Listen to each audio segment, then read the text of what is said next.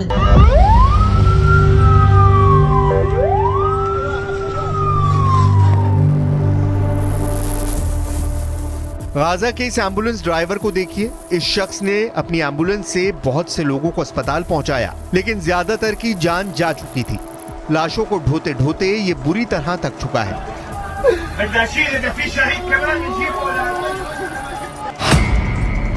Israel की बमबारी में इस व्यक्ति ने अपने परिवार के 8 लोगों को खो दिया। सिर्फ खुद जिंदा बचा है।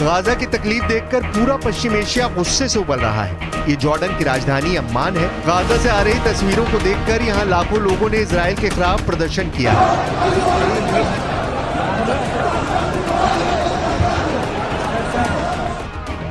ये गुस्सा पूरे पश्चिम एशिया में फैल रहा है और अब वो अपनी सरकारों से गाजा में फंसे लोगों की मदद की मांग करने लगे हैं।